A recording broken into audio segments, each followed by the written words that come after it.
Yeah, it's funny. Everyone's saying they liked the first take better. they much preferred the first take. Yeah. I don't blame them. Well, you should have heard it, man. It was killing. Yeah, Big Steve said, great air guitar there.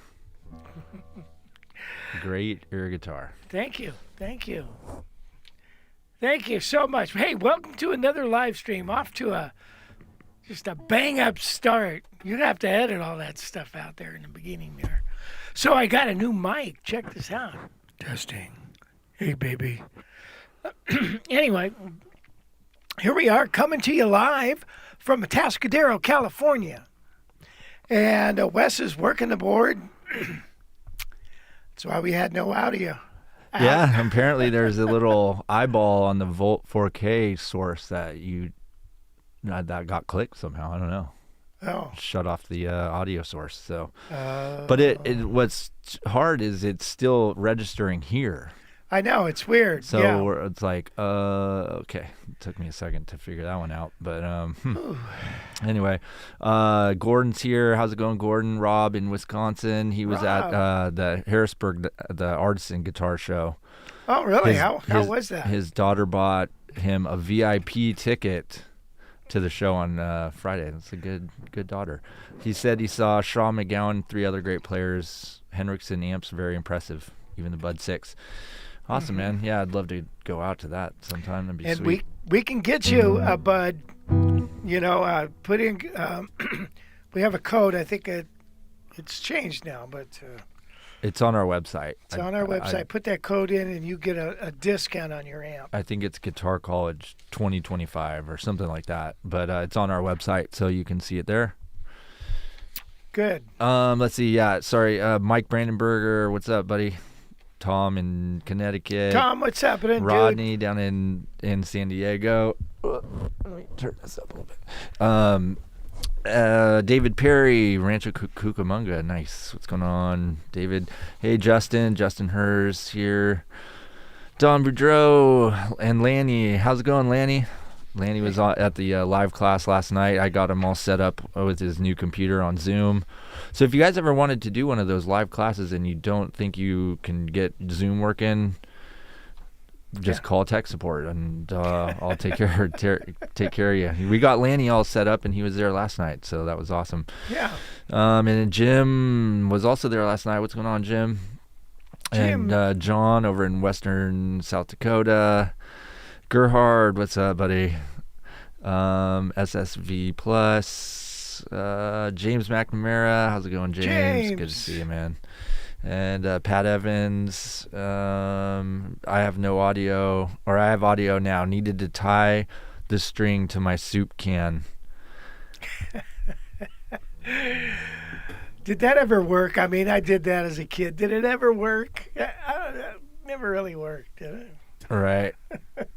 Let's see. Don said, yeah, the first take was my favorite. And Don, you funny boy. Don Spain, what's up, Don? Paul P. Man's here. He says he likes Coltrane's version of "The Night Has 1,000 Eyes" from Coltrane's Sound album. Rick, what's going on, buddy? Rick Bostic and Hey, Rick. Davis. How's it going? And Danielle and Craig. Great What- playing. I play a 2000 Golden Eagle floating pickup, prized possession, and grateful to own it. Aha, that got one right over here. And we will be looking at it soon. Yeah. Also, too, we'll be talking with Pete Farmer. This is going to be a really fun interview. And for those of you who like heritage guitars or don't know much about them, it's real insightful. You'll give us a lot of insight.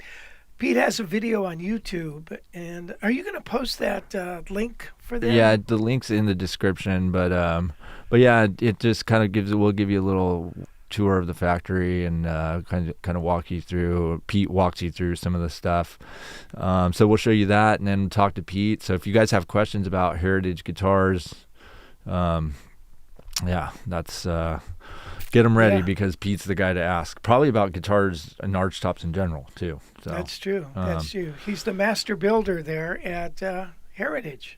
Yep. I'm very privileged to have him join us. That's really cool.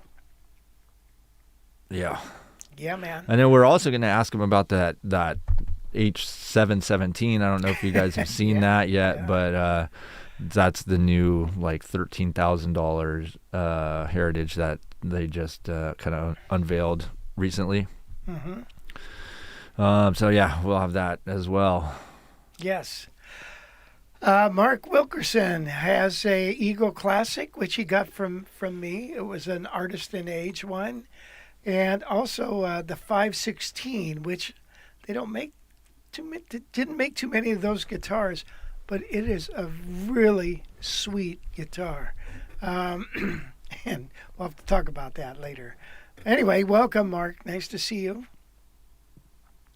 I'm sorry, Wes. Did I interrupt you? No. Okay. Yeah. So we're gonna be talking with Pete, and my experience with Heritage. It was going to the NAMM show, and when I first saw him, I thought, just somebody else trying to copy Gibson. I love, I'm a Gibson guy. And then, the next year, start looking at it, and then you think, well, these are really nice. I mean, these aren't just copies; they're their own thing. And then I got to know Greg, who was the rep there, and he filled me in on what's happening with that company and how they were part of Gibson. And 5 owners, or 5 of the builders or employees for Gibson, decided to start their own company once they when Gibson decided to move to Nashville. So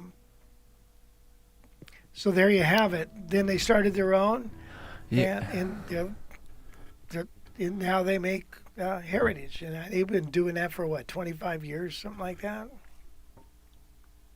Longer, 30 something. Why'd you just pump up the guitar volume? Was that the guitar? I felt this mic volume needs to come up. Okay. Yeah, you turned on the mic. The guitar. Where's the mic? Oh, that's that one. Testing. You're fine. I'm looking at Testing. the audio here. Okay. Good. So Tom says, I love my 550. And we're going to talk to Pete, because I just found out that they do make a 550 out of the custom shop. I have a 550 here that we have on our website. And I've had a few of those over the years. So we'll. What time are we going to start that interview with Pete? I don't know, around 11:45. Oh, goody. Anyway, it'll be really fun. So that's the kind of a real brief history of Heritage. And, there's that saying, if you want a nice Gibson, buy a Heritage. It's kind of funny. But I've got a ton of questions here. See all these questions I'm going to ask Pete? I'm going to put him on the spot. But anyway, this is one of the new Eagle Classics that I just got. A fella called me and said, I want an Eagle Classic and a new one. Would you see if you could get it? I said, sure. Usually you can't. I called up or emailed my representative, and he emailed back and said, I have two. So I said, well, send me both. So I've got one going out today or tomorrow, and then another one still available. So one of the things about these Eagle Classics, if you've ever longed for a L5, actually, all right, so there's an L5, which is the dressed-up version of an L7, I believe. This is the Eagle Classic, which is the dressed-down version of the Golden Eagle over here, which is fancier. The woods are the same. And so, but listen to the sound of this thing.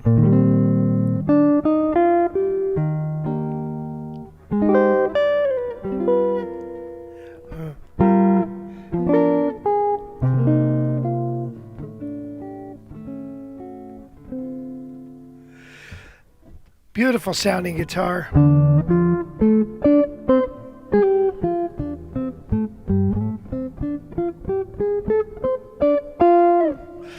And so it's a little thinner than an L5, a little thinner, solid woods all around. Little thinner, so it's a little more comfortable.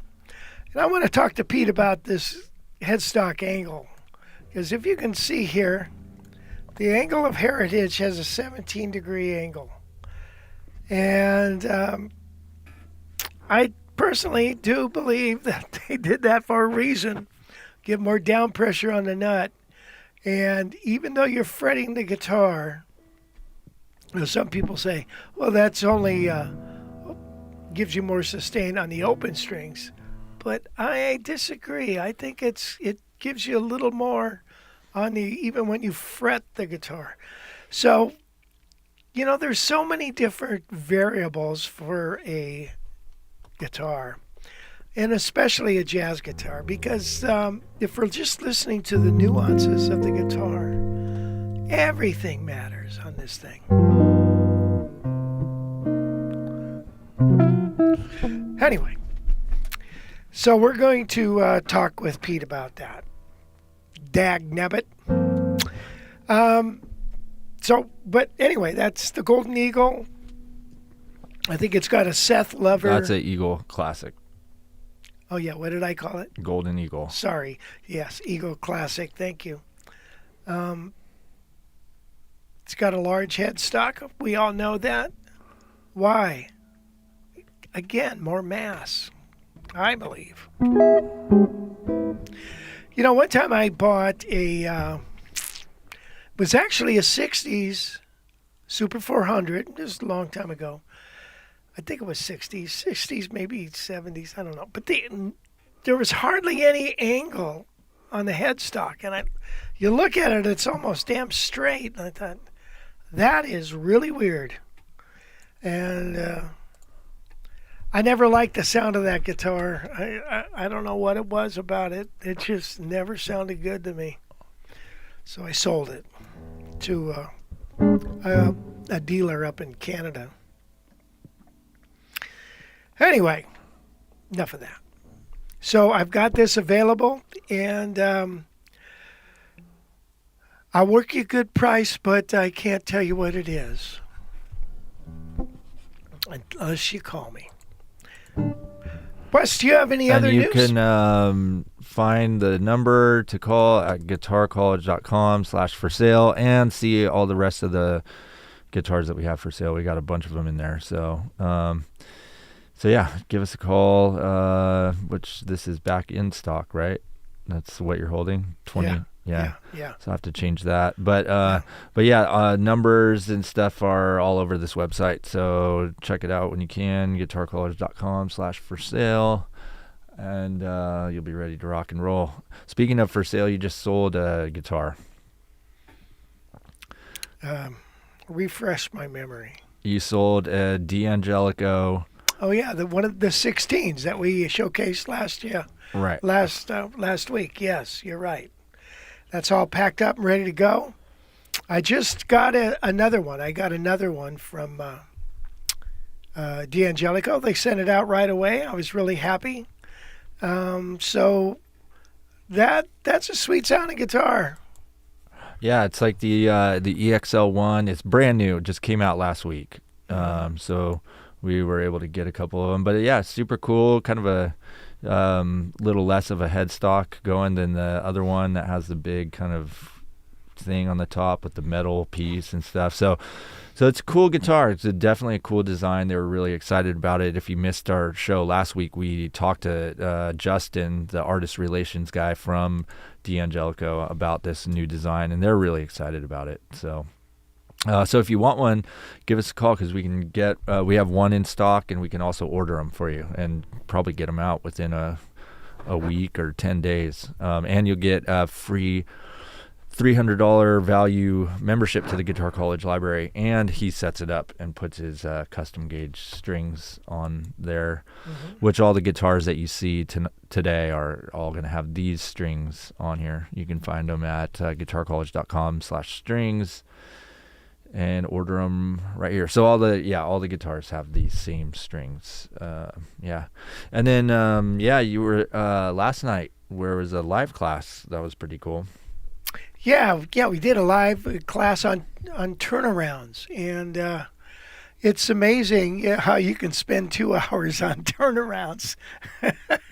But it's true. It's really true.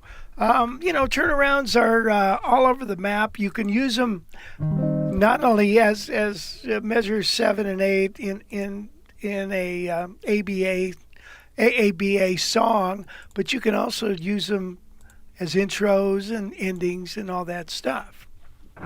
So one of the turnarounds we did, it was something like this. And I'll go ahead and play it right now. We got a little time to kill. So I'm going to just use it as an intro.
So that was one of the turnarounds, which is the 1 chord, the flat 3, the flat 6, and the flat 2. And turnarounds, you can use them as endings, intros, and there's many variations. So that's what we did. Wes, you're going to make a course out of that someday, right? Yeah. Okay, so keep that in the back of your mind. Right. And then there's a couple more live classes on the schedule as well. So if you guys go to guitarcollege.com/live classes, you can see the other 2 we got coming up. Why don't you talk about those real quick? Okay. The Altered Dominant Natural 5, Mastery and Application. So, we're going to, that particular scale, which is, an altered dominant scale, but it's not as radical as the jazz scale or the altered dominant scale that has the flat 5. So, in other words, the flat 5 scale would be sound.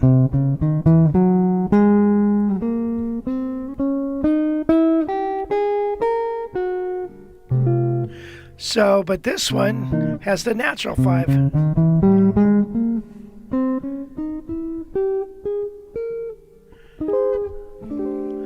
Anyway, so any scale has its own diatonic harmony, and it also has ways of learning it that are rather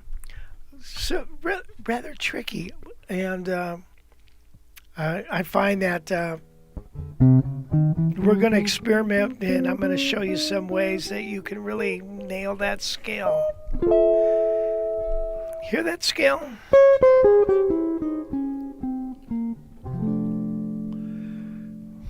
Yeah, and then the 2 weeks. So that's coming up in 2 weeks. A week from 2 weeks from yesterday. So you still got time to sign up, and then 2 weeks after that, we got a same sort of thing, but a deep dive on diminished scales. So you can go to guitarcollege.com live classes and check it out, and this is what they look like, and it's fun. It's just like kind of hanging out. You get PDFs, and you'll get some backing tracks, possibly, definitely for these ones, I'm sure.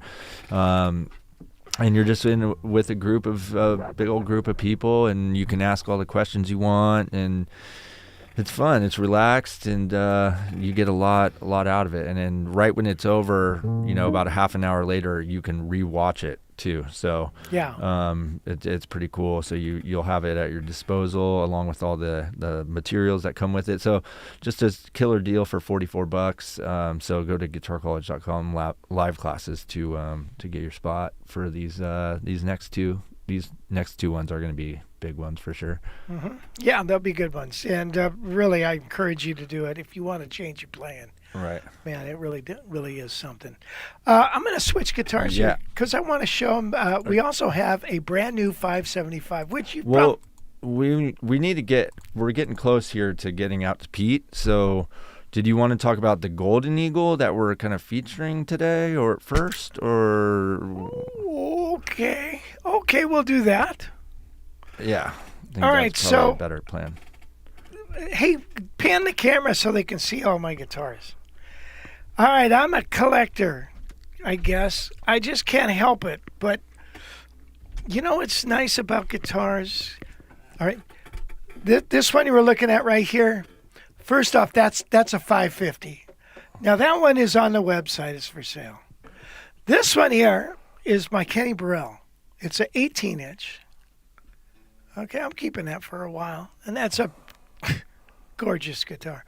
This is a brand new 575. That one is not for sale. This one, you've all seen this, I'm sure. This one is my 575 that they made for me. And this is back in the day when you could order the guitar with whatever finish you want. I want inlays. I want a 5-piece neck. I want this. I want that. And okay, sure. It's like a menu going into Denny's. And Here over here is a golden eagle. This thing is just sweet. Good God. It's got a beautiful neck on it, too. Look at the back. And all of the golden eagles were numbered. This is number 600. And then I've got this golden eagle. This has the Howard Rendell-Wall pickup in it. And this is a fantastic guitar. They're all fantastic, So I just fell in love with the Golden Eagles, man. They're just gorgeous, and luckily I had the bread to get them. One day I will pass them on, absolutely. But this one here is a Golden Eagle with the floater pickup. And, oops, sorry, oh, crap. Hold on a second. I got to put the strap on first.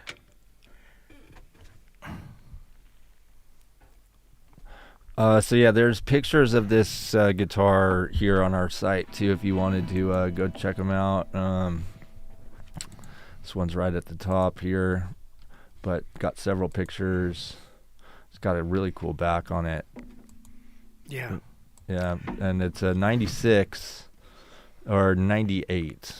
Yeah, that's back in the day, and it's beautiful. What number is it? Let's see. But yeah, very cool guitar for sure. 543, something like that, I think. Wow, they made a lot. I think they made 1,000 of them, or maybe not. But that's over the course of what, 20 years, 30 years? So this is all solid woods, basically an L5, if you will. Little different dimensions, just a little thinner.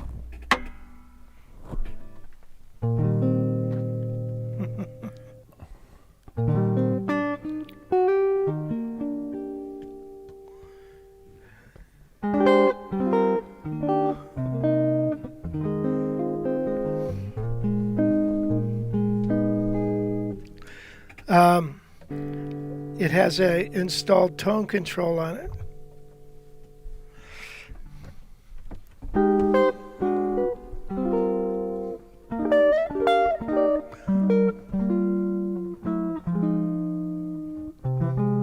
It's got a lot of volume acoustically, which we have this new mic set up so we don't hear the guitars acoustically, for one. Well, we still have the other mic set up. Turn it on so they can hear it acoustically. Here it is by itself.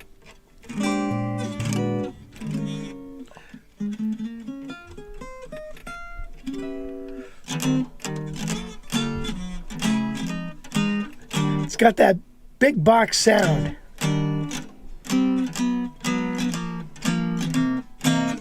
Blend it in a little bit.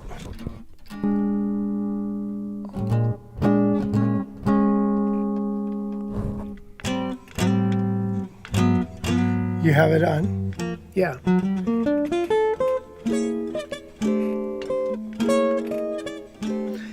That's the hand, not the guitar.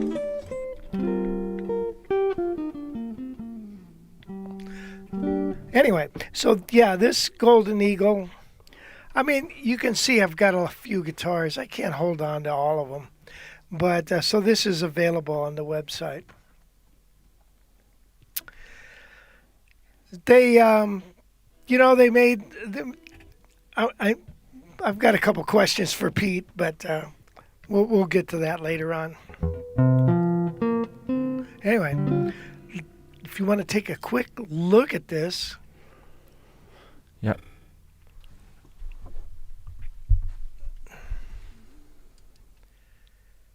It really, the guitar is pretty much flawless. It's got a couple little things, but nothing to write home about.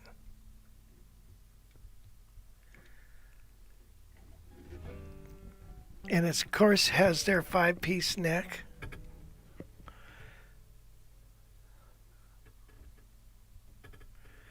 It is a lot of guitar for the money. A lot of guitar. And, you know, I want to talk. I saw a video today, or title of one, about will heritage guitars ever be as pricey as in the vintage market as Gibsons? And I haven't watched the video, but I thought that is a great question. And my honest opinion is yes, they will. So yeah, that guitar is on our site for sale right now. So let's see, what was the $44.95 for that boy. So yeah, the phone number and email is on there if you guys are interested. Definitely not falling out of the trees, those guitars. Yeah. But anyway, so let's get into Pete. If you guys don't know who Pete is, he's a master builder for Heritage, and here's a little factory video that he did a while back. Welcome to Kalamazoo, Michigan. We're here at 225 Parsons Street, the home of Heritage Guitars. We're located here at one of the most iconic guitar building locations in all the world. We'd like to show you a little bit about our operations and our plant today.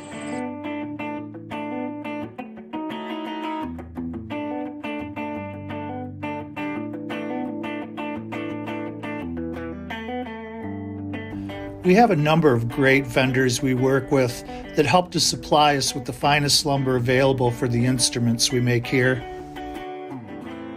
We use genuine mahogany here in Kalamazoo. Maple is used extensively here in the construction of our guitars, whether it be the necks, the rims, the backs, the tops. Most of our guitars, or a lot of our guitars I should say, are actually carved solid pieces of wood. Our Archtops, for instance, we carve an arch into the wood. We carve an arch into the backside of the wood. We trace out a pattern and cut it out. And that's how we would go ahead to start making one of our Archtop panels to build our Archtop guitars. The same thing applies for our solid body guitars. We take solid pieces of wood, in this case mahogany and maple joined together, and we would carve this down using some carving machines. So we'd end up with something like this. This has been finish sanded as well. But on this instrument, it's a laminated guitar, and we build them a little bit differently. The arch in the guitar is actually pressed into the laminations using force. We take 3 veneers, maple with a poplar core and another piece of maple. We glue these together and press them under a great amount of pressure. And you can see here the sandwiches of wood that have been glued together. If you look kind of closely, you can see that arch that's been pressed into the top. We've traced this out now so that you can see the shape that we'll eventually end up cutting it out into. It'll end up being a piece something like this.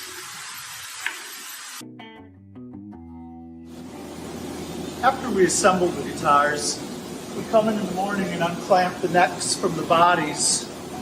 And we go ahead and route them out for pickup cavities here. And we drill them so that we can mount a tailpiece and bridge on these as well. Then they make it over to this station. The station I'm standing in now is really a finishing sanding station. The employee here identifies any imperfections in the instrument, whether it's a little scratch, maybe a little bubble between the binding and the body. Any little nick or scrape has to be removed over at this station. We practice a lot of quality assurances as we build these guitars, but this area in particular is a very quality control oriented station. When they leave this station, they really have to be perfect. We're going to bring these guitars from this point into the paint area, and any imperfection will show up drastically under paint. We're here at the finishing department of our facility. This is where we begin to paint all of our guitars. We We have a new paint booth behind us that's been working out really well for us. It's very well lit, it's exhausted really well, and it's back pressured to keep it clean and contaminant free. We use nitrocellulose lacquer here to paint all of our instruments. It's a very traditional material, but very labor intensive to work with. We take great pride in our finishes, and we really feel like even though this material is labor intensive, the results are worthwhile. What may interest a lot of people is that we paint right over the top of the plastic binding on our guitars. We come in afterwards, after they've been shaded like this, and we remove that paint using a series of metal scrapers. Once we've scraped the binding clean, we'll bring them back into the paint booth and protect them with several coats of clear lacquer. So this guitar has been painted now. It's been curing for some time, and it's ready to continue down its process. Here's Pete Farmer, master builder from Heritage Guitars. He's in the showroom, it looks like. Thanks for joining us, Pete. Conference rooms. Thank you. Yeah, that's great. Okay, well, so Pete, how long have you been with Heritage? Well, I started here in the 1900s, Rich. I started here in 96, to be exact. Oh, really? And how long had the company been going before that? A few years. We just celebrated 40-year anniversary, April 1st. Oh, nice. Yeah. Huh, wow, 40 years, yeah. Yeah. And are any of the original guys still coming in every once in a while? They are, yeah. Jim Derlew is still working here with me most days. Wow. Now he doesn't quite put in the hours he used to, but he's in here almost daily, still doing very important work. Wow, that's great. That's great. Yeah. And what about Rendell? Is he Rendell stops through every now and then. He hasn't really worked properly for the company in a while, but he still comes through and hosts a lot of tours. He's still absolutely an ambassador to the company, that's for sure. Yeah, what a great guy. They're all great guys there. Absolutely. Yeah, it's really neat. And so, Pete, all right, so 40 years. Wow. That's a long time. It is. It's a pretty good run so far. Yeah, yeah. So who owns Heritage now? Is it? Well, we've gone through a number of transitions here the past few years. So the company was bought in 2016 by some investors, and in 2018, Mang came in, and Mang's from Singapore. He owns a number of music interests. But he ended up purchasing half of Heritage, and he is now the sole owner of Heritage Guitars. Okay, now that's Band Labs, is that correct? Yeah, that's right. It's actually a bigger corporation. They have a number of interests, both media and instruments. So we're part of the instrument division of a bigger corporation. So the instrument division is called Vista Music. And Vista holds Heritage Guitars, Harmony Guitars, Teisco, Mono. Right. Yeah. And they also own Rolling Stone magazine. Is that correct? Mang used to own half of Rolling Stone. I think he's since sold that. Okay. All right. The reason I wanted to bring that up is they are established in Americana, aren't they? He loves that Americana stuff. He's into the music ecosystem, as it were. Yeah. He did just purchase Manny's as well. Oh, did he really? He did. Wow. So they're going to probably in Dawson's in England. So they're going to be major distributors for Heritage, aren't they? Well, they already are major distributors. So Mang owns Sweetly, which is essentially one of the biggest distributors in Asia. Wow, that's great. So they handle everyone's instruments. All the major brands are represented through them. So it sounds like Heritage has got the backing and won't be going out of business. No, I don't think so. I really think we're just hitting our stride, as it were. I agree. Yeah, that's great. So Pete, all right, I'm going to just go down the list. Sure.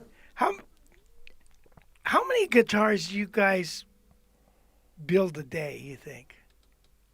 Oh, well, those numbers are fairly confidential, but we certainly don't build as many as most people. Hmm. More But than a dozen, less than 25, something like that daily. yeah, yeah, that whereas Gibson is more like 300 or something. Exactly. Yeah. Exactly. That says it right there. It is. Yeah, we really take great care. Our team's getting bigger and working really, really well. So, but we do, take the time with each of these instruments. We make so few of them that we really take the care to make sure that everything we're putting onto the market is, top quality. Yeah.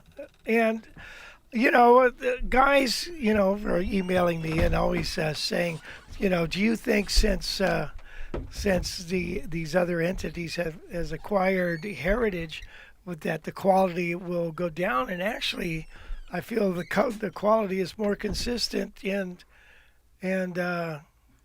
if anything, it's stepped up a little. I don't know. What do you think? Yeah, no, absolutely. I've been here through the whole thing, and we've always made great guitars at Heritage. Always. We're just making more great guitars right now. We're certainly advancing our techniques, our tooling. Hmm. We definitely have probably the most talented staff here that we've ever had. The team plays really well together, and we're making beautiful instruments right now. Yeah, yeah. Um, you know, uh, you guys ever going to bring the Golden Eagle back? Well, I don't know about, we certainly love Archtop guitars. In fact, I'm not sure there's an American manufacturer that makes more of them than we do. So that's definitely in our bloodline. Um, so nothing's off the table for sure. Like I said, it feels like we're just getting started. Yeah, that's cool. Yeah, the Golden Eagle is such a beautiful guitar. One thing that I love about guitars, it's functional art. And it's really great. It, I have I had gotten into Eagle Classics. I just opened the show with one of them, and I was really surprised that I was even able to get them. Correct me if I'm wrong. If when you guys are making like the Archtops, my audience and the people in my taste are with the Archtops. The solid body guitars are, you know, they're not my thing, but I love the Archtops, and one of the things that I'm wondering, when you guys in the factory, you just focus in on. We're going to say, okay, this month we're just going to make 575s, and then this month we'll make Eagle Classics. Is that what's happening? No, that's not what's happening. Oh, So okay. I know you had a little trouble getting Archtops as well as a lot of other customers.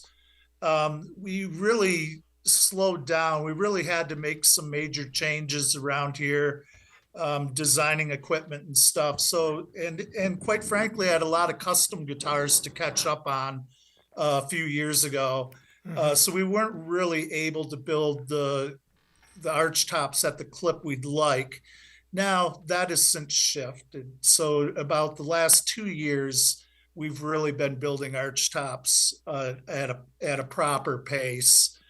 So they're becoming more and more available. But no, I tend to batch those guitars as I build them. Uh, Um, I like to build things generally 10 at a time, 8 at a time, so I'm not doing setups repeatedly. right. So that's generally how it works. So, sometimes I'm building a little mix of each. I'm building, 8 575s and a couple eagles. Sometimes I am building just 10 eagles. So the wood speaks to me. So the material kind of dictates what I'm building. Yeah, your video was very insightful, but it left out one thing, and I was hoping to see that. Where do you put the soul in? All right from the very beginning, Rich. It doesn't stop down here. The minute the lumber walks through the doors here at 225 Parsons Street, till the minute we put strings on them. Something, yeah, because boy, especially the Archtops. And by the way, if I'm wrong about something here, you let me know because I don't want to be given wrong information. But it seems like the Archtops are much more labor intensive than the solid bodies. Am I correct in assuming that? Yeah, for sure. For Yeah. sure. And like, how many hours do you think it takes to build a Eagle Classic or a 575? Well, again, I'm working at a pretty efficient at it, but I don't know exactly what the man hours are, but they are fairly labor intensive. We're generally really releasing one arch top a day in our mix of instruments. Okay. Yeah. That ain't much. No, sometimes it's more than that, but Yeah. generally speaking, we like to have at least one arch top in our daily mix of guitars. Yeah. Um, well, that's good. That's good. Um, because some people have asked me, you know how vintage guitars, vintage Gibsons, have all gone up in value. Like some of them are through the roof, and it's like, um, is that ever going to happen with Heritage? You think? Well, that's a crystal ball I don't have, Rich. But I can certainly tell you that our used prices have gone up pretty significantly over the past year or two. I Hmm. watched the market pretty good. You used to be able to buy Archtop guitars pretty reasonably. They're getting harder and harder to find, and the prices have gone Yeah, up significantly. So heritage guitars are trending, let's just say. that's a good way to put it. Yeah, Yeah. I agree. It's crazy. I don't think they'll ever catch up to Gibson, but which is too bad. I think, again, I always go with this. If you want a nice Gibson, buy a Heritage. Yeah, we, It's we don't care about catching up with Gibson so long as the greatest players in the world are playing our guitars. That's right. That's right. Um, what do you think? Now you've been there a long time. Other than what the production you are currently making, are there any years that you felt were better than others? No, the guitars we're building today are far superior. There's just no question about it. Like I said, we always made great guitars, but just guitar to guitar to guitar right now, the consistency, the quality has never been at this level Oh, here right yeah. now. So, but we made great guitars. We had great years. There were some years that come to mind around 2000. We received an order from a vendor that was pretty significant for us. So we really were able to ramp up production that year, and that was a memorable year. There were Hmm. some pretty interesting things going on. We're clipping along about as fast as we can to meet the need. Yeah. So especially with the arch tops. Yeah. I notice there are a lot of guitars going overseas more than even in America. No, no, no, no, No, but no. But there's we have a greater presence than we've ever had. We're certainly shipping guitars to Vietnam, to Australia, mhm. certainly all over Europe. But we still sell a lot of guitars in the United States. Yeah. The North America is still our biggest segment. Well, you sell every one you make. Yeah, You yeah. know, right? You don't have a Right big now, yeah. don't have a big warehouse of them sitting guitars you made 2 years ago sitting around. No, not too many. Um, now, all right, all right. Let's get right to it. This 717, Sure. the H717. What's the deal with that? I So mean, it's a new offering from us. We're a very traditional company, as you know. right? We stick with some of the most iconic designs. This is kind of a a new instrument for us, really. We've never really done anything quite like it down here. It's more of an acoustic archtop. It's a more of a contemporary design that you would see in the last 20 or 30 years. So Hmm. it's definitely a refreshing. Now, why is it twice as much as an eagle? Well, it's pretty labor intensive. There's no doubt about it. There's Hmm. actually some recurve going on in the top. It is significant handwork. And those instruments, those are not really production guitars, as it were. We are going to be producing them, but we're like I just said, even at an archtop a day, you're talking about over 250 archtops a year. Right? We are certainly not going to make that many of those 717s. Rather, those will be a really a pretty small thing. In fact, they're taking pre-orders, and those are those certainly won't be flooding the market. Yeah. So, but we are using, we're using some of the best materials. So we get a lot of spruce, very good spruce. For those though, we're buying the highest grade spruce we can. So that's an example of Hmm. where some of the cost is coming.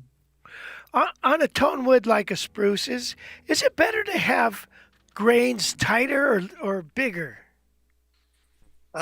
So that is a debate, and the spruce in particular will talk to you. Wood in general, but the spruce in particular will talk to you. So the tighter grain is generally a little bit stiffer, quicker acting, and you can work it a little differently than you would a more open grain spruce soundboard, which is a little slower.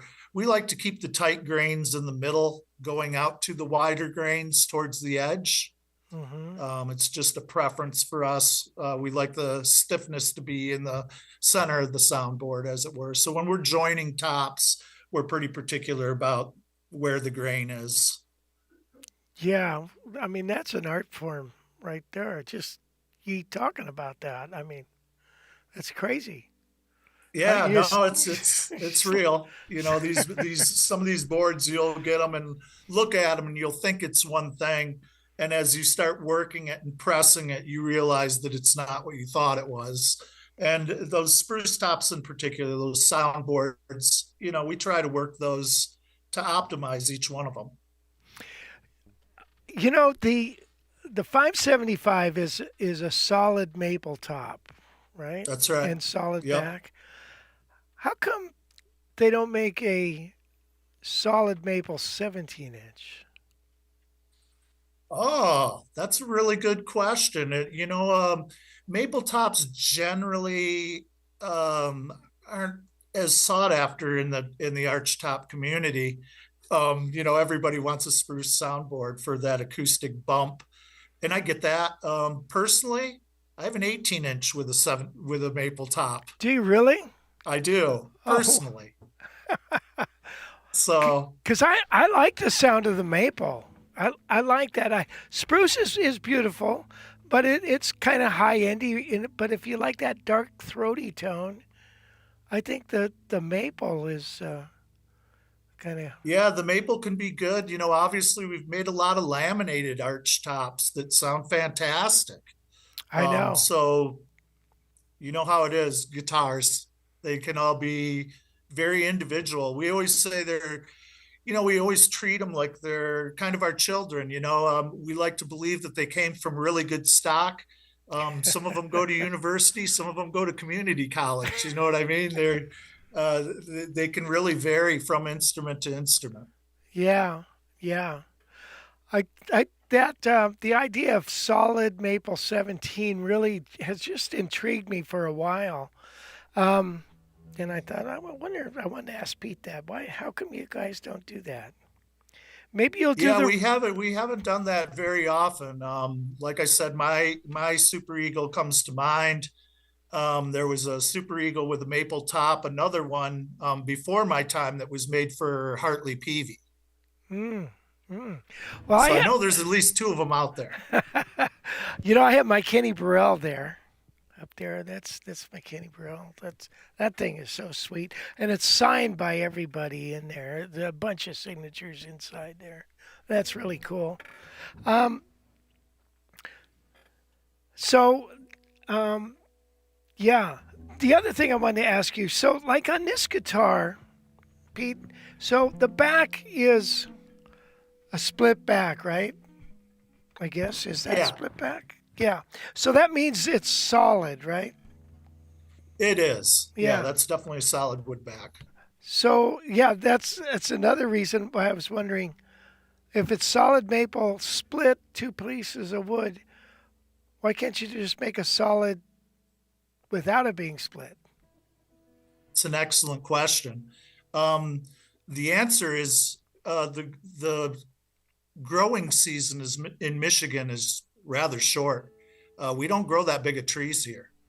So it's Oh, not like when you're looking at Western lumber that comes from Oregon and Washington, you'll see the growth rings on that maple is really, really broad. You get a really long growing season. The Michigan maple you just don't get that. And we do prefer this Eastern maple primarily. And so the real reason is you just do not see lumber, and we buy a lot of lumber, Rich. We get bunks and bunks of lumber down here. To find a board that is over 14 inches wide is very uncommon. To ah, find one that's 17 inches wide, really uncommon. I mean, I have to go through that's an old tree then, and a lot it's of thousands of board feet to find that. It does happen. It does yeah. happen. We've made especially a number of smaller guitars, 150s, with one piece tops. Mm, okay. Yeah, well, if you ever find that 17-inch, I want you to think of me. Well, Rich, maybe you and I should talk offline. Okay. Um, all right. So that 717.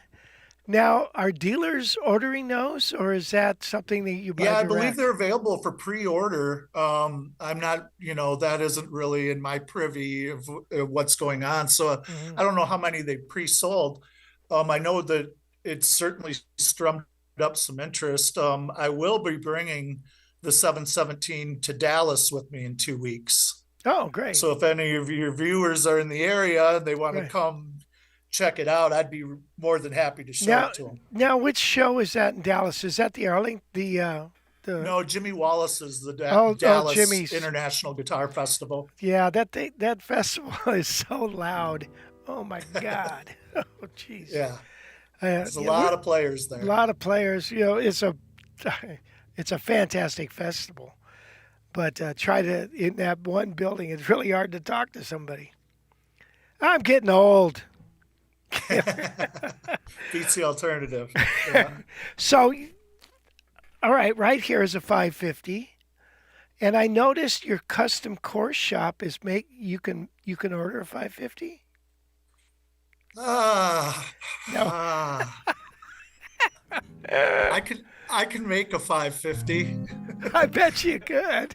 I'm not sure if they're taking orders for right now. Like I said, we do custom guitars obviously, but very very few nowadays. It's really on a pretty special basis. We're pretty busy with the other guitars right now, and Yeah, the custom guitars. It's a lot of labor. Just in general, you get these special appointments and you can't mess up. You get to a certain point with these instruments and there's no turning back. So right. it's difficult to manufacture custom instruments. Yeah, We're capable of it. It's just difficult. right. That's a good point. Yeah, because you can't just mess it up and say, okay, well, let's try it again. Yeah, It's I mean, if you've got a nice piece of quilted maple or something like that, and the binding doesn't look so good, you've got trouble. You can't really scrap it and start over. Why do they shoot the guitar with paint after the binding? Why wouldn't they do it before the binding? No, the guitar has to be completely sanded. All those gaps between the binding, if there are any binding gaps, that all needs to be filled in. Oh, okay, I So see. everything's got to be clean as a whistle before it goes to paint. Any Okay. imperfection, any little dent, speck of dust, it'll all show up when the paint hits it. And then we've got to come back, strip it down, and try again. Ah. We don't like to do that. So You kind of forget that it is a piece of wood. Yeah. Interesting. Um, so that brings us to that custom core line that you guys got going on now. Just some different things. Are they any different in the actual build, or is it mainly the appointments? yeah, like the 150 is a great example of that. So it literally has different material. We're sourcing different mahogany, specifically lightweight mahogany for that instrument. And that that comes at a greater cost. The wood on the custom cores also is different than our bulk lumber. It's lumber that we purchase. It's high grade lumber, um, and of course the appointments. But there are some slight differences too with the body carve and stuff like that from the standard. Very slight. It would take somebody with great knowledge to really be able to discern the differences. Right, right. How long do they age the wood before before you get into it? Or do you Oh, guys? not very long. I mean, we've got it all kiln dried. That being said, though, wood has a lot of tension in it. So we like to work the wood, let it set, detention. Um, it's one of those things where you've got to kind of tell the wood what is happening, what's going to happen. You don't want to just surprise it all at once. You kind of go, hey, I'm going to carve you and I'm going to set you down and let you rest for a little while. Then I'm going to shape you and let you rest for a little while. So yeah, we like to work the Hmm. wood. Certainly not all in a day. We Mm-hmm. like to cut a neck out. Those will sit for a while, and so we like to detension the wood as much as we can. Wow. Wood therapy. Do you have a therapist for the wood there? It's just kind of. I'm your guy. Wow, that's amazing. That's crazy. Okay. Um, let's see what So when I was watching the video on the 717, you were talking about you're making the pickup for it now. Is that right? That's right. So are you? Yeah, we're making all of our custom core pickups all the way across the line. So if you were to buy a custom core 150, those have pickups that are made right here. The Okay. custom core 575, those pickups are made in house here as well. Hmm. My favorite pickup are the Howard Rendell Wall pickups that he The was. HRW Heritage Rendell Wall. Yeah. Well, Yeah. So yeah. yeah, that's a pretty good pickup. It's polarizing for players, and jazz players tend to like that pickup more than rock players. Yeah. It does have a rather hi-fi quality to it, that HRW. Hi-fi. Huh. Interesting. How, what do you mean by that? It's just a little more present across the board. A lot of humbucking pickups have a very unique character to them. They all kind of have a kind of sound to them. You can hear a humbucker a mile away in my Right? ear. I can tell right away that it's a humbucking pickup. The HRWs were sonically a little different. It was a little harder for me to tell that it was a humbucking pickup. Ah.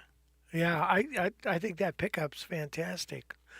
I don't know what he, what you guys did with that thing, but He won't tell anyone. He won't tell anyone. well, I don't blame him. Well, anyway, do you guys have a Plex machine? Are you guys doing that? Yeah, Yeah. we do. In fact, we were the first manufacturer in North America to own a plaque. Oh, really? Back in '99 or something, the very first version. We got an updated version.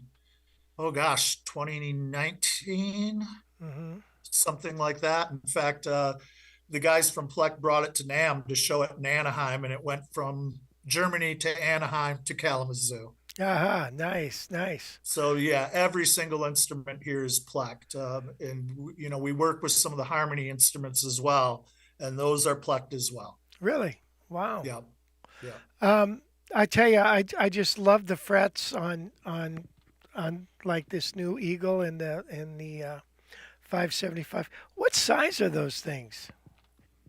They're kind of a medium jumbo. I think they're roughly 54 tall, 106 wide, right in that Just roughly, range. huh? Yeah. Good. Good. I like Yeah. that. Yeah, because it's a fantastic fret. Frets they're if they're too high, that they're speed bumps, and if they're too low, you pick up too much of the fretboard, and but and I don't know, man. It's just I just Yeah, love it's a those player's frets. preference. So we've had some players recently who thought our frets were actually too low. Oh, So really? Yeah. we accommodated them with taller frets, and we actually put out a special run of instruments that featured those frets. Yeah. Yeah. Yeah, I could see that maybe a rock guy, somebody bending a lot of notes and stuff. Um, so do you? I mean, obviously, the rock and roll, rock market, the blues market. I mean that's such a more lucrative market than the jazz market, wouldn't you say so? Well, it's a higher percentage of players. You Yeah. start talking about jazz guitars, and the numbers start getting a little higher, and you're talking to more discerning buyers. And here's the other thing I've noticed. I talk to players and collectors all the time that have numbers and numbers of guitars. But it's not uncommon for somebody to tell you that they have 20 Les Pauls or 40 Strats. It's pretty uncommon for somebody to tell you that they have 20 L5s. Just doesn't happen that way. No, that's Um, true. Yeah. Yeah. so generally somebody's got an Archtop in their collection, but they generally have one, two. Now a real Archtop player, you'll have 15 or 20. But I've run into people who have in the hundreds of guitars, Yeah. and there's certainly not 100 Archtops. There are 100 Strats, and You're right. Yeah. Yeah. Interesting. I agree that a lot of people, back in the '60s and '70s, you had for me, I had a 335 and a 175, and maybe an acoustic guitar, and that was it. That's yeah. all you needed. But nowadays, I talk to people that like you said, that very common for them to have 10 or 15 guitars. Um, they're not all good ones. That's right. Yeah. Whereas most of mine are good. So tell me about this neck angle, the headstock angle. Oh, the headstock angle, sure. Well, our headstock angle is pretty steep. It's 17 degrees. Hmm. Um, it's prone to breakage, I suppose. Although a five-piece neck that you're showing right there be pretty tough to It's break. hard to break that. Yeah. Yeah, but yeah, it just it's greater break angle from that nut. We really think that that's it's important to really kind of terminate that string there. You can get a lot of sympathetic stuff coming off of that nut without proper break angle. I see. Yeah.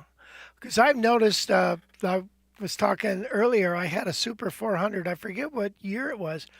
It doggone it, the headstock almost looked straight. I was like, I couldn't believe it that there was, and I never really cared for that sound of that guitar. I don't know why, but um, I thought, wow, that is weird. It doesn't have that angle.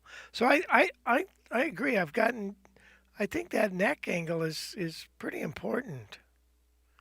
I could be wrong, but you seem to think Yeah, it no, is. we agree. In fact, that finger tailpiece that we use Oh, uh-huh. on, yeah, like on the Eagle Classic you had earlier, it's a great looking tailpiece, and a lot of people think that those are little fine tuners on the Right, bottom, right. and technically they are. But what they're really for is to control the break angle of the string to the bridge. Hmm. So you can loosen up the string tension on your higher strings, or vice versa. Right. So that's what we really like about it. We think it's a beautiful piece, but we think functionally it works really well too for certain players who, especially who like less tension on the top end. Yeah, which I do. I like a heavier string but less tension. So yeah, that's exactly I put it so my the low six string is almost to the top of the guitar, and the other ones, Yeah. accordingly. I find that works really well. Do you think Heritage will ever go back to making their own tailpiece? There's been some talk. There's been some talk. Like I said, nothing's off the table. I can tell you I'm a little disappointed with the Archtop tail pieces that are available in the market right now. Um, Hmm. and that comes from, we build a lot of Archtops. So I'm constantly looking for, uh, you know, any way to move the needle. And I think the stool or the tailpiece is a good place to do that. We like that tailpiece. You're talking about the H tailpiece, obviously, Hmm.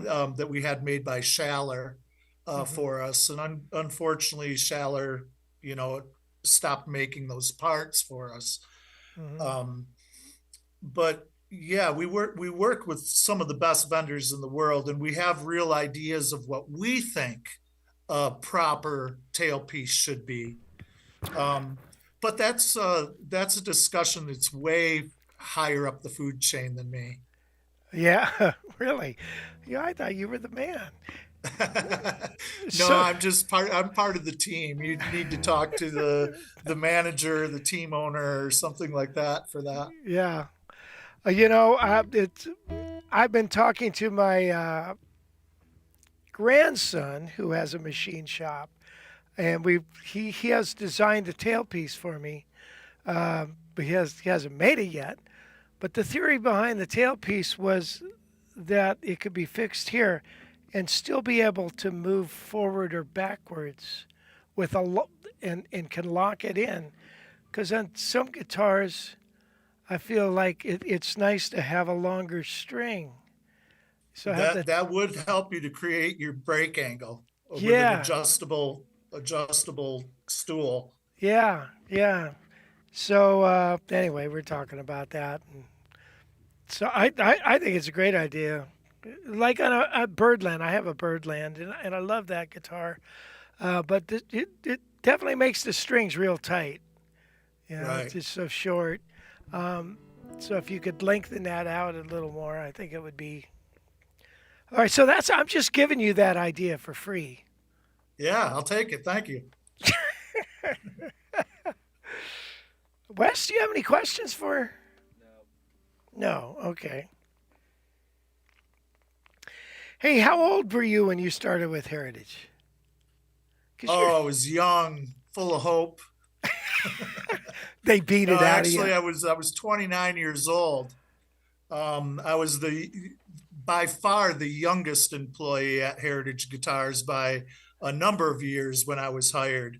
Uh-huh. Nowadays, our average working age is in the 20s, so I would have been an old man then. So Yeah. Uh, yeah. I noticed, some of the work, like the girls scraping the paint off the binding. yeah, That is such precision it is work. that is it's very tough to do. We've that's been tried to remove that paint from the binding after finish has been, people have taped it, people have Right. used paint retardant to do it. The best way is still the original way, and it's little pieces of metal. They're actually referred to as Gibson scrapers. Oh, It really? was it was a technique that was essentially, pioneered here. But we've tried glass slides for microscopes, all kinds of things to scrape that binding, and these little pieces of metal. And in each person who does it has a piece of metal that they prefer.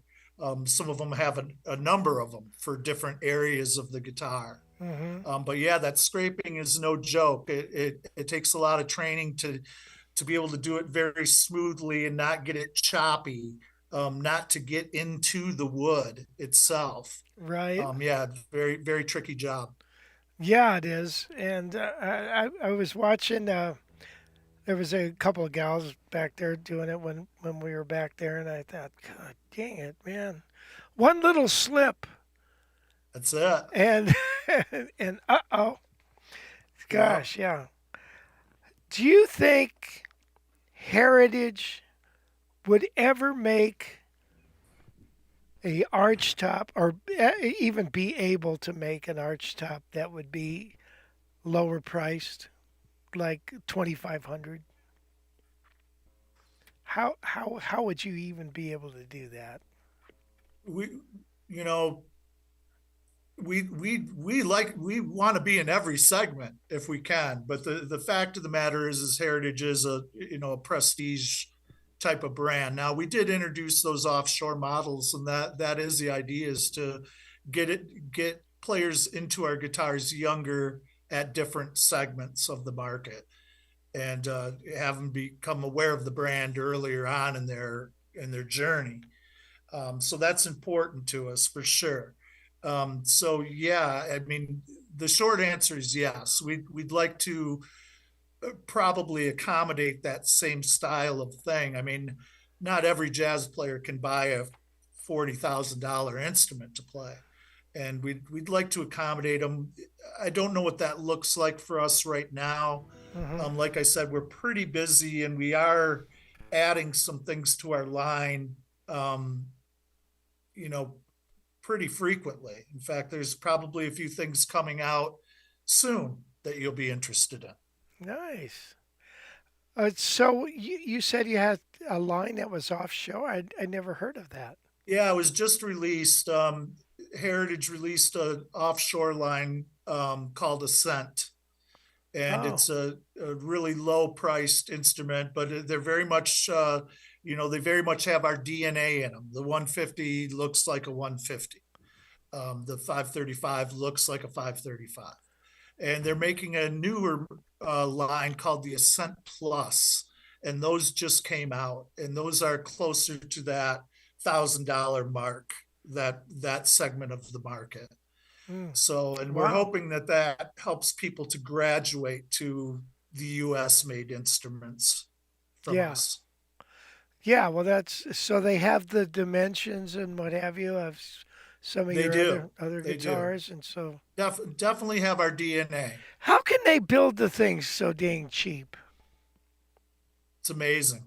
It's Is it amazing. because those kids are working for $5 a day and stuff? You probably not even. Yeah, I talk to a lot of other people in the industry, and they do certain things, and some of the numbers that get thrown around to me are pretty amazing. I talked to a guitar company owner who was buying cases offshore, and the numbers he was telling me, I couldn't help but chuckle. I was like, how can they even do that? I mean, it doesn't even make sense how they can sell that Yeah. stuff that cheap. Yeah, and then even just the wood. I mean, you got to buy the wood. Hmm. I don't know. Maybe they China wood is cheaper. I don't know. I Yeah, always no, said, it's often, like I can understand some of the things, like some of our pickup winder friends that like to use Chinese made magnets, and then there's, a good friend of mine who insists on the American made magnets, but the cost is staggering between the two. Yeah. just for magnet material. And now I can understand that, maybe they're putting more aluminum and pot metal into the Chinese magnets. But you're exactly right about the wood and some of the other materials that they're using. It's just hard to wrap your brain around how they're able to do it. Yeah. Yeah. It's crazy. I always said, with some of those guitars, um, they come with a can of Roundup in case they sprout. Yeah.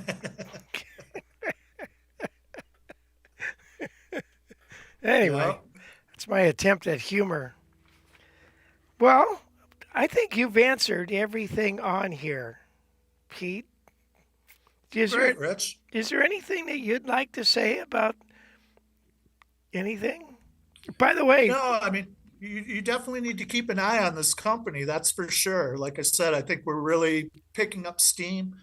Some of the best guitars you will see are coming out of this factory today. I And like I said, we're aware of what's out there. Our guitars are sitting next to some of the greatest brands, and we're able to look at them side by side. And I can confidently tell you, we're doing great work down here right now. There's a lot of excitement, a lot of things coming forward here soon, and some things that are definitely going to interest you and your fan base for sure. yeah, thank you. I do have one other thing, and I've done a lot of comparisons with L5s and Eagles and 535s with ES 335s.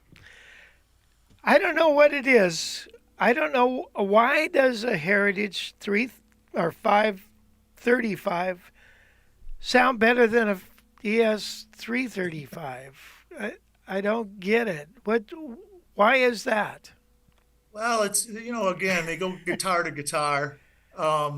It's And just our specs are just a little bit different than the other brands' guitars. Again, it's a little bit slimmer design, but it's guitar to guitar. A lot of companies make great guitars; they really do. yeah. When you compare them, you can certainly say this is a fantastic guitar, but you'll pick up a guitar from that same company and go, this one isn't nearly as nice as the one that I Yeah. just had in my hand a minute ago. Yeah. So it's very much a case by case. The Heritage guitars, though, like I said, the consistency has really been a thing for us here. And we really, and I headed up the quality control department here for a couple years ago. And so I really got to look at and play every single guitar that came through this factory. So I can tell you unequivocally, it's the truth.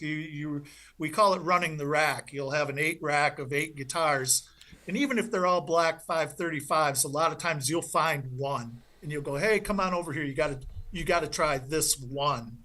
We don't see as much of that now. Just consistently, the whole 8 rack will be pretty amazing across the board. You still will find those outliers, but it's not as common as it was at one point. Yeah. Wow, that's really good to know because I mean you do hear it's a big difference. It's like wow, geez. So it could anyway. Well, that's great. Heritage has definitely got it going on without a doubt, and I'm really so pleased that. I don't even know if you know this, but Heritage sponsored our jazz festival. Did you know that? I did know that. Yeah. Yeah. We're a supporter of yours for sure, Rich. You've been a supporter of ours for a long time, and Yeah. the feeling is absolutely mutual. Well, thank you. Thank you. Yeah, but that was really special. And so we're going to do it again this year. And we hope to have one of our, Wayne Goins was one of our teachers, and he's a good buddy with Henry Johnson. Oh, okay, yeah. So Henry was in the 717 video for us. Right. And so, And yeah, Henry, what can you say? yeah. Tremendous guy, just a consummate gentleman, Yeah. amazing talent. Yeah. Yeah, there's not enough hyperbole for him. He's certainly special. So we got to get him out. We got to get him out to the Jazz Fest. He'd be a perfect representative for Heritage.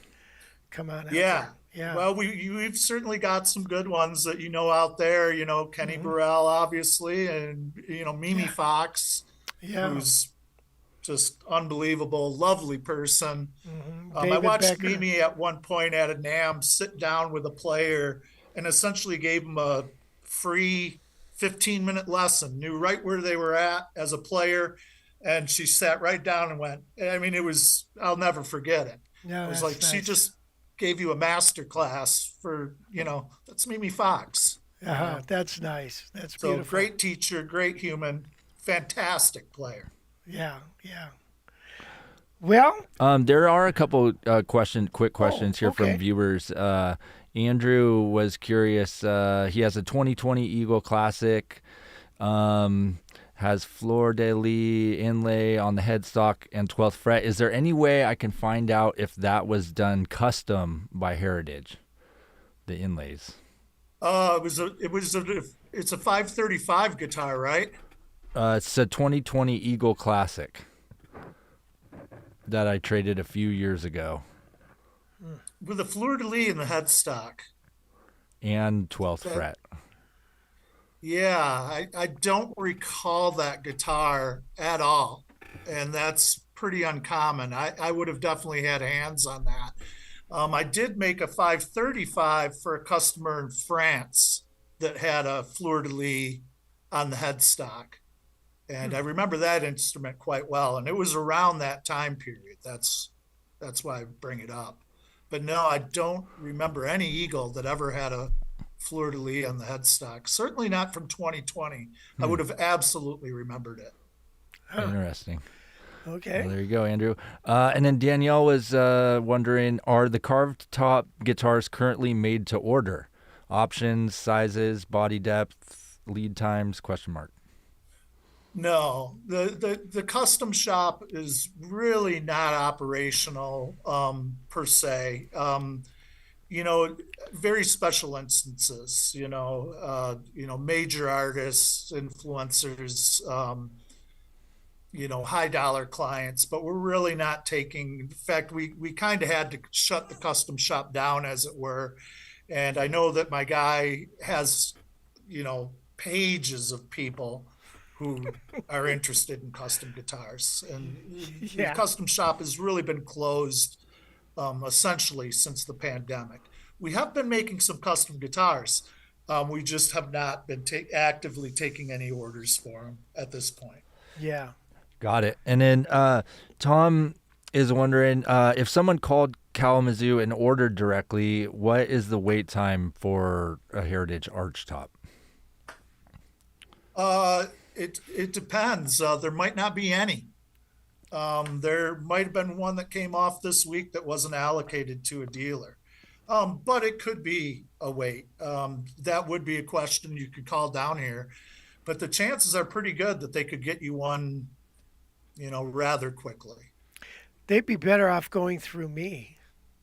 They would. I was going to say they could certainly steer you towards a dealer that's already has one in stock for you. Yeah, that's what Tom said. He ordered one from us and loves it, but he was just curious if he called, and yeah. So anyway, that's all he got here from the viewers, I think. Let's see. Yeah.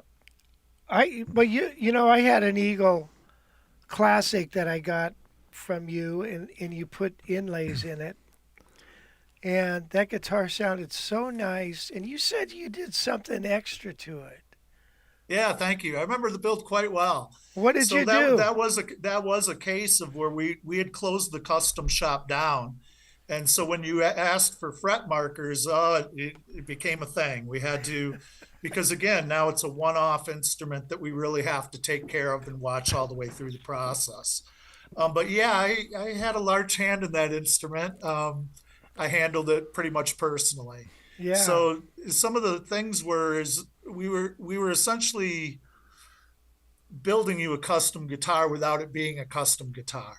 But that being said, the things that were special about that guitar was in the wood selection. So, I selected the top, the back, the rims, the fingerboard, the ebony for the pick guard, the neck. Those were all specifically uh, selected by me for that guitar. So the ebony was of the highest grade, even the pick guard. It was the very best ebony we had in the house at the time. The maple back on that was really nice without being, you know, a super high grade, over the top, back. The same thing with the spruce. Very nice soundboard. Very nice soundboard. Yeah. But then it was maybe voiced a little bit differently. I, a lot of people, we've always referred to it as tap tuning here, and Right. I've never really liked that term. I like to refer to it as lightning. We carve a little more material out of that upper bout, and in the cutaway portion, we'll release some of that wood from those areas. And we'll also slim out, we work to numbers. Generally, Archtop is a little thicker in the middle, tapering out to a little thinner on the edges. When I'm voicing a guitar like that, a lot of times those numbers will change, and the numbers will be much closer together. So let's just say the outsides are 200 and the inside is 250 ish. Right. When I'm tap tuning, sometimes it'll be 200 going out to 190. So we lighten the tops quite a bit, and by releasing some of that wood in the upper bout there too, you're actually increasing the mass, the air mass inside the body as well. So I didn't go full crazy on your guitar, but it was lightened. So like on the 717, that's going full crazy on a guitar. That's where we're really going, to the umpteenth degree to Yeah. get the acoustic value out of it. Well, yeah. Well, that you made a beautiful guitar. I'll tell you that. And well, maybe I ought to get one of them 717 guitars. We've got some stuff for you, Rich. You and I should talk for sure. Okay, well- There's some things I'd like to tell you. Just call me up. Yeah, I just want if you were, you're gonna be as excited as me. I truly believe it. Oh, cool, man. Well, that's exciting. Okay. Hey, and there is an update from Andrew. His Eagle Classic with that inlay was from 2000. It's not 2020. Oh, Okay, that still I'd like to think I would have remembered that. I don't. It's quite possible. We work with an inlay vendor, or used to. We currently do a number of our inlays in house now, but we work with great vendors, and Custom Inlay was one of them. And we've done a lot of work with Custom Inlay over the years, and they've always come through with some really nice stuff for us. So I'm pretty sure that that's what happened. Is they asked for that. We talked to the people at Custom Inlay, developed a design that we both could live with, and that's how that happened. nice. Yeah. Huh. Interesting. Awesome. Well, I only have about 7 Heritage Archtops. So you got room. I got room. Yeah. I'm here for you. Okay. Well, gosh, this has been really nice, Pete. I really appreciate your time and explaining all this stuff. I think it's very interesting, and it's just so amazing. Even when I watch the video that you guys put together, you look at that and you forget, man, how much labor goes into these things, and Yeah. care, and that's, it's just amazing.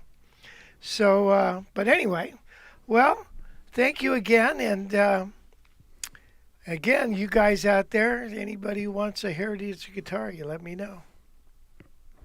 Yeah, All right. thank you guys. It's been a real pleasure. Thanks, Pete. Hope to see you around soon. So call me. I will. Okay. I will. We'll talk soon, I promise. Okay. Talk to you later. Thank you All again. right. Thank you. Bye. Wow, that was something. Whew. That was long, but very interesting. What a nice guy. and so knowledgeable. Jeez, I mean, he's been there a while. So again, check out that video for yourself, you guys. I think you'll come to appreciate. Yeah, it's in the a link to it is in the description. And yeah, like what we showed just a few minutes of it, but it's long. It's 18 minutes. Yeah, 18 minutes, and he does, and it is Pete the whole time walking you through on the tour in the video. Yeah, which is pretty cool. So I'll try to drop that into the chat real quick as well. But you want to maybe play a tune or something? Sure. Here's When Sunny Gets Blue. It's a nice little tune.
That's on the website.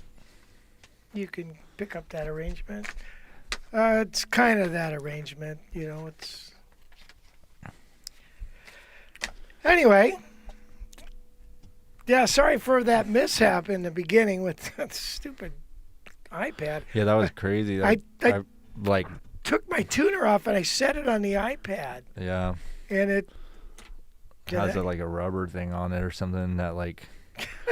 Jeez. I know, and like that's the first thing I thought is like something's like resting on like a keyboard or something, because that's happened at Cal Poly a bunch. You'll be sitting there and then like all of a sudden something's like freaking out and it's like doing the same thing over and over and over, like this, like it was doing. It was like right? I don't know, and we're like no one could figure out what was going on, and everyone's just like what the heck, and then it was like. Somebody had like set something on the keyboard, and it was just had the space bar like pushed down. Yeah, and but it was it's in the middle of a soccer game, and so it was a little chaos for like 3 minutes, and so yeah. Anyway, that was but that was fun. Good interview with Pete. Yeah, I think so too. What a great guy. So yeah, Heritage guitars are going to be around a while, and that's nice. I think they're great guitars. What else can you say? Yeah. Right? Yeah, and he had some. Thanks everyone, by the way, for the tips throughout the morning. Appreciate it. I've been kind of backed up here, so I couldn't see much. But Gary, I've been helping Gary with his Mackie and QSC speaker, and he's got it dialed in. He said. Oh, he does. Good. Yeah. Good. So Gary's over in Italy. Yeah. So Gary, did you hear Pete talk about that guitar? Yeah, that's right, Gary. Yeah, that one that he was talking about that whole time was one that you just recently sold to Gary, which has he gotten it yet? I don't think so. He had to ship it to his friend. Yeah, so he lives in Italy, so he has it shipped somewhere here in the U.S. for his next. I think he's coming over in a few weeks or something. But anyway, Gary. Glad you got that sounding good. He bought a Mackie mixing board to do videos on because he likes the sound of our guitar so much. And then he was like, "Hey, what if I how can I get this to work at a gig for me and get this sound that I'm getting?" And so he's gonna try using a powered speaker and a little mixing board for his. Playing out, so or just at home or whatever. I'm not sure exactly, but anyway, glad it sounded good. Yeah, that's great. And then there was a question here. Elvis said, hopefully you haven't left already, but he hasn't left the stadium. Yeah, I left the building. Where is it? Oh, he said, does the Heritage 575 with the 1.68 nut width and scale length of 24 3/4 give enough space for thick fingers regarding chord gripping? Well, I think it does. Let me tell you something about chord gripping.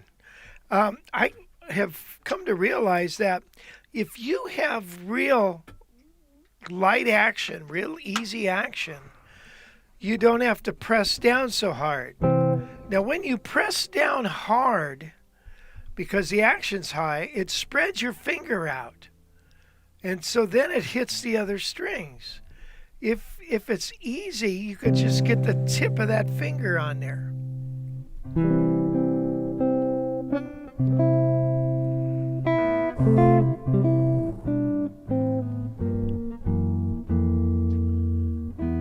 Anyway, so I like to make my guitars have real low action, and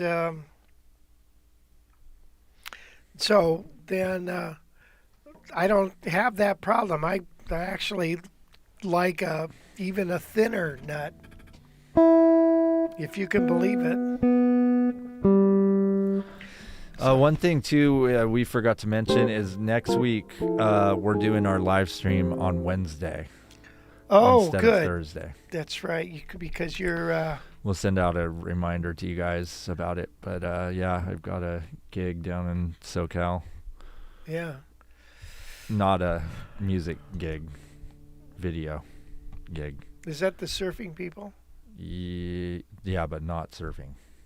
Oh, I see. This guitar is the reason why I sold the one that they made for me at Heritage.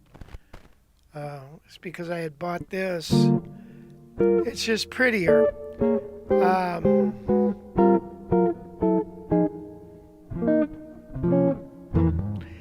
Interesting what he said about the tone wood, isn't it? How much care goes into buying and selecting the wood that you make your guitar from. So, I mean, that's an art right there, right? Crazy. So anyway, that's why I thought. Now this guitar sounds nice. I mean, these strings are a little older. But do you think this classic sounds not as good? I don't think so. This brand new classic sounds freaking great. So, isn't that funny how that works? Crazy. So, okay. Well, I guess we could almost wrap this up. What do you think, Wes? Yeah. So thank you guys, for joining us. And any last minute requests or questions, let us know.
As soon as you have to start thinking.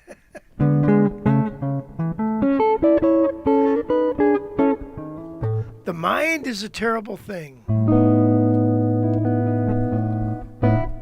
Well, we'll see you guys again. Remember, next Wednesday. Thank you, Wes, for putting this together. And Gail, thank you. And thanks to Pete Farmer for all his wonderful insights.